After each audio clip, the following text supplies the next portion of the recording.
Des centaines de migrants quittent Gravelines pour le Royaume-Uni, alors que les traversées atteignent un niveau record. Gravelines, Nord, 2 juillet 2025. Malgré des conditions météorologiques incertaines et un renforcement des contrôles maritimes, plus de 100 migrants ont pris la mer au petit matin de ce mercredi, quittant les côtes françaises à bord de 2 canots pneumatiques surchargés. Leur point de départ, la plage de Gravelines, entre Calais et Dunkerque, l'un des secteurs les plus surveillés du littoral nord depuis le durcissement des dispositifs franco-britanniques de lutte contre l'immigration irrégulière.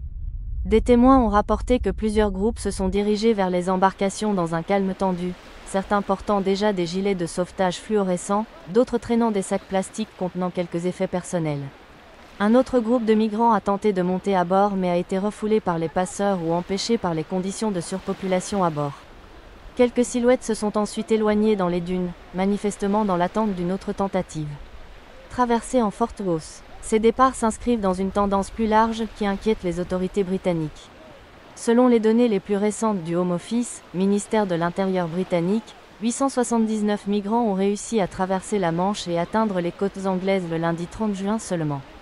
Cela porte à 19 982 le nombre total d'arrivées pour le premier semestre 2025, soit une hausse de 50% par rapport à la même période en 2024.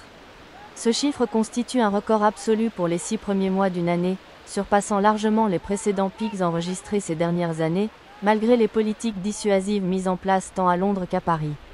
Pression croissante sur le gouvernement britannique. Cette nouvelle flambée de traversées illégales accentue la pression sur le Premier ministre Keir Starmer, qui a fait de la lutte contre l'immigration irrégulière l'un des piliers de sa politique intérieure.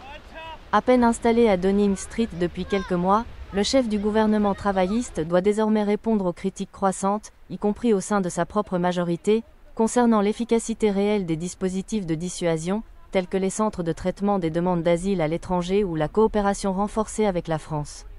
Pour de nombreux observateurs, ces chiffres traduisent non seulement l'inefficacité des mesures répressives, mais aussi l'ampleur du désespoir des candidats à l'exil, qui continuent de risquer leur vie sur des embarcations de fortune malgré les naufrages, les refoulements et les interpellations fréquentes. Une situation humanitaire critique. Dans les camps informels de Calais, Grande-Synthe ou Laon-Plage, la situation reste tendue. Des centaines de migrants originaires d'Afghanistan, d'Érythrée, du Soudan ou de Syrie, vivent dans des conditions précaires, exposés à la violence, au froid et à l'insécurité. Les associations humanitaires dénoncent régulièrement les opérations de démantèlement des campements par les forces de l'ordre, qu'elles jugent inhumaines et contre-productives. Pendant ce temps, les passeurs, bien organisés et souvent liés à des réseaux criminels transnationaux, continuent de proposer des traversées tarifées à plusieurs milliers d'euros par personne.